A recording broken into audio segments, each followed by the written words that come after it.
Part 3, final video of martial arts.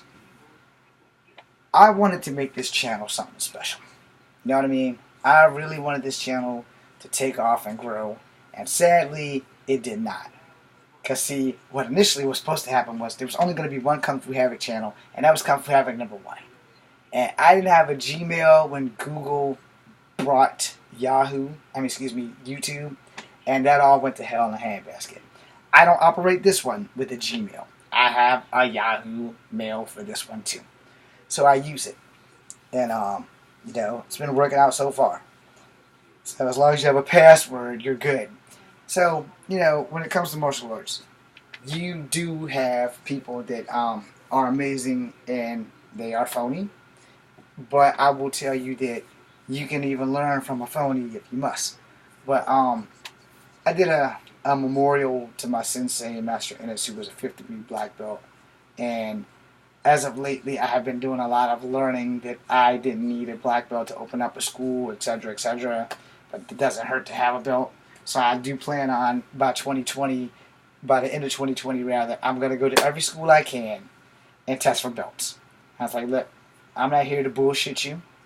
I'm here to test for your belt. What's your requirement? I said, well, you got to go through. I'm saying, no, I do not.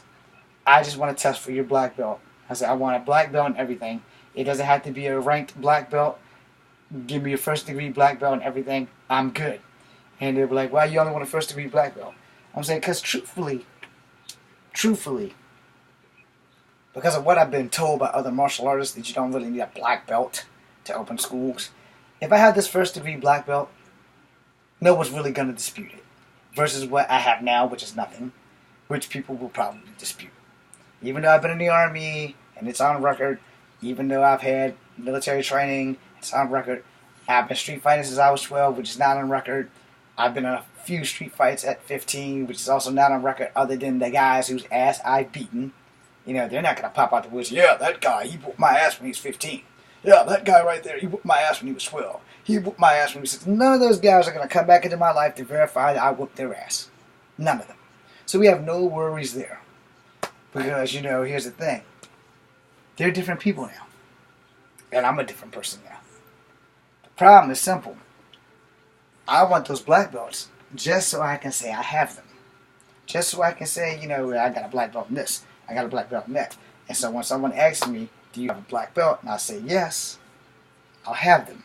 Now, I'm going to break that down for you because I do have one more video that I'm going to make that has nothing to do with martial arts. I'm going to break that down for you. I personally have beaten black belts. Alright? Which made me think, what's up with this system? Alright? I have beaten black belts and I don't have a black belt. I have beaten black belts and these people have done katas and they have done forms. And I have never done that until I started taking Taekwondo because that's how Mr. Ennis taught. I was taught to fight. Period. I wasn't taught Tosan, scoop, punch, until I got into Taekwondo. All the karate I ever taught, everything I learned from the Green Beret, I was taught hands-on fighting. That's it. When I got jumped at Kegler's, it was like the year after the Green Beret left, I didn't use nothing he taught me because I couldn't. There was no time. When the guy grabbed me from the back and started flinging me around, I remember my judo lesson. And I flipped forward and landed on top of him. And I elbowed him in the sternum, which is a pressure point, which, by the way, like I said, that shit does work. You just got to get through your opponent to get to them. A lot of people don't believe that, and you're entitled to that. You're entitled to believe whatever the fuck you want. Take it as you will. But I'm going to tell you, if you haven't had it done right, then it won't work. But if you had that shit applied right to you, it will work. Alright? I'm just talking from experience because I've done it to many people. Haven't had it done to me because I'm good enough not to let that motherfucker put their hands on me. Alright? Now, the thing with pain and compliance, they teach you this shit in the military. They teach you this shit in police academies and shit like that. They will teach you how to make someone submit. Alright? Because pain and compliance, the shit that you see on wrestling when you're in a Kimura lock or the shit you learn in Brazilian Jiu-Jitsu, that shit does work. It does work. I'm not going to say that it doesn't work. I know it works because I have been put in one of those locks during BJJ training in the Army at Fort Benning, Georgia. Alright? So I know when that son of a bitch put that arm bar where my arm's through his legs and he's hyperextending my shit and he got 1 foot here across me and 1 foot there. And by the way, while his foots are across me, his knees are like right there. His feet are way over here and they're across like this. My arm's like on his chest and he's pulling me this way and he's tightening up. His thighs are around my fucking neck.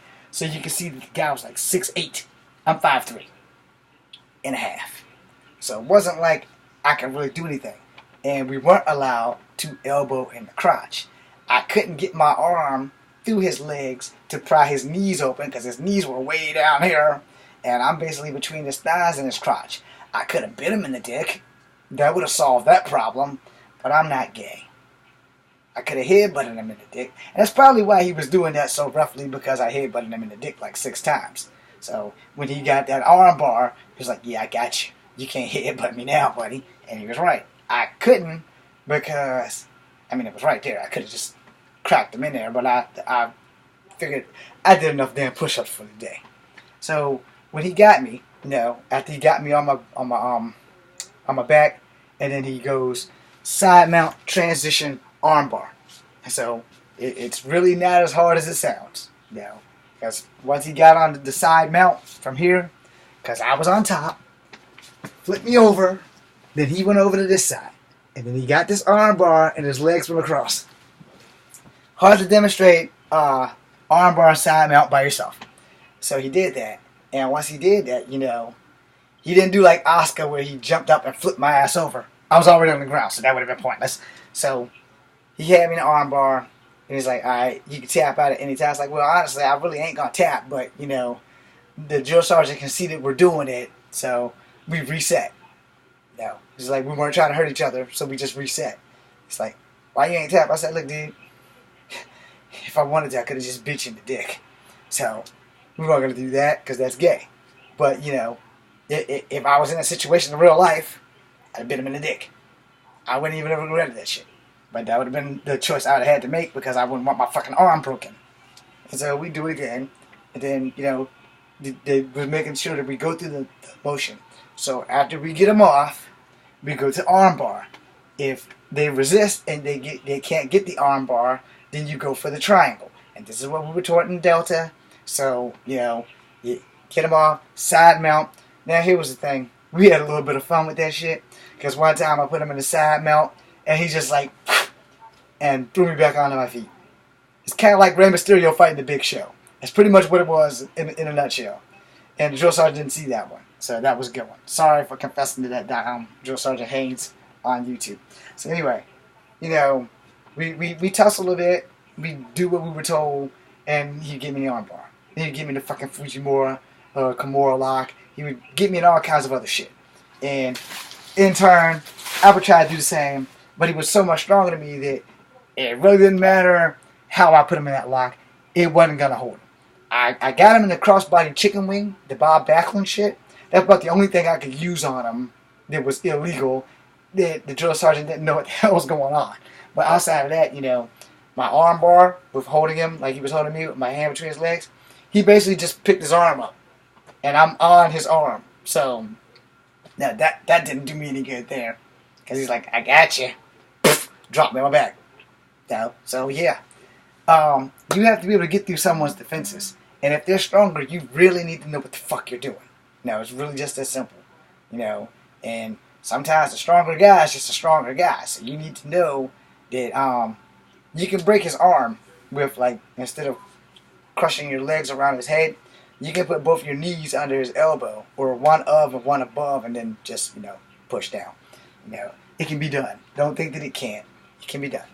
But, we're training brothers. We don't do that dumb shit. We don't try to hurt our brothers and shit. So, as I close out, if you're going to learn a martial art, if you're going to do a martial art, if you're going to delegitimize somebody, I'm going to give you this one piece of advice. Kimbo Slice. Go to their house, knock on their door, go to jail. Because that's pretty much what's going to happen. If you don't have it sanctioned where y'all can like meet in like a gym or some shit and go all out, sign some waivers so that nobody goes to jail or nobody goes to the hospital and then die, then you'll be great. Until then, just spar. See what works in your sparring match. I'm James from Come for number 2. Be seeing you.